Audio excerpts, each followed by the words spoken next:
আপনি কি জানেন রোজা অবস্থায় ঘুমালে কি হয়? জানতে হলে শুরু থেকে শেষ পর্যন্ত দেখুন। উপকার মনে হলে সাবস্ক্রাইব করে পাশে থাকুন। হাদিস থেকে শুনবো কথা, আমল করব যথাযথ, নিজের ভালো নিজেই করব, জান্নাতের অধিকারী হয়ে মৃত্যুবরণ করব। আলহামদুলিল্লাহি রাব্বিল আলামিন। আসসালাতু ওয়াসসালামু আলাইকা আলা সাইয়্যিদিল মুরসালিন ওয়া আলিহি ওয়া সাহবিহি আজমাইন। সমস্ত প্রশংসা একমাত্র মহান আল্লাহ তাআলার জন্যে এবং লাখো কোটি বরং তার চেয়ে বেশি দুরূদ ও সালাম শ্রেষ্ঠ নবী, প্রিয় নবী, নবীদের নবী, উম্মতের কান্ডারি রসুলে পাক সাল্লাল্লাহু আলাইহি ওয়াসাল্লামের উপর। আলহামদুলিল্লাহ, মহান আল্লাহ তাআলার দরবারে লাখো লাখো শুকরিয়া জানাই। মহান আল্লাহ দয়া করে মায়া করে মুসলমান পিতামাতার ঘরে আমি অদমকে পাঠিয়েছে এবং 2026 সালের রমজান আমার ভাগ্যে নসিব করেছেন। তাই সকলে বলি আলহামদুলিল্লাহ। আমরা জানব জুলুমের ক্ষতিপূরণ সম নেকি থেকে দেওয়া হবে নাকি?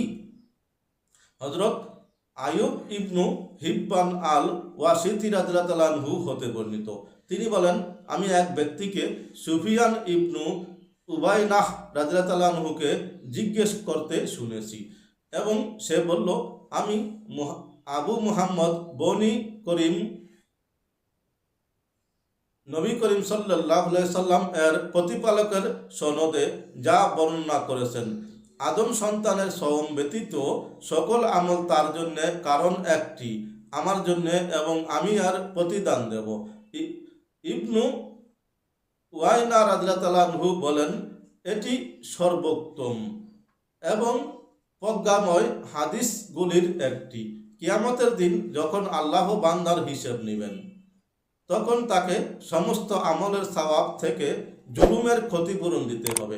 তবে সওম ব্যতীত তার অবশিষ্ট জুলুমের গুনাহ আল্লাহ নিজে দায়িত্ব নিয়ে সওমের কারণে তাকে জান্নাত দান করবেন। হাদিস সুনান আল কুবরা লিল বাইহাকি, হাদিস নং 8335। অপর হাদিসে আমরা জানতে পারি রোজাদারের গুম হবে ইবাদত।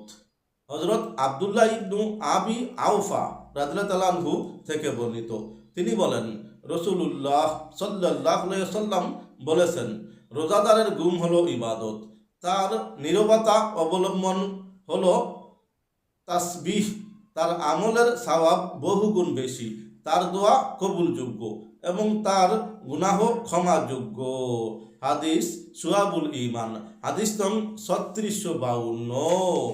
তাই আসুন আমরা রোজা অবস্থায় সারাদিন রোজা অবস্থায় থাকবো এবং দিনে ঘুমাবো, রাত্রে আমল করার নিয়ত করে আমরা হাদিসে বাকে জানতে পারি। হযরত আবু সাঈদ খুদরি রাদিয়াল্লাহু আনহু থেকে বর্ণিত, তিনি বলেন, রাসূলুল্লাহ সাল্লাল্লাহু আলাইহি সাল্লাম বলেছেন, সাহারি হলো বরকতময় খাবার, তাই কখনো সাহরি খাওয়া বাদ দিও না। এক ঢোক পানি পান করা হলেও সাহরি খেয়ে নাও, কেননা সাহরির গ্রহণকারীর উপর আল্লাহর রহমত বর্ষণ করেন ও ফেরেশতারা তাদের জন্য মাগফিরাতের দোয়া করেন। তাই আসুন আমরা এই বরকতময় খাবার খাওয়া বাদ দেব না ইনশাআল্লাহ।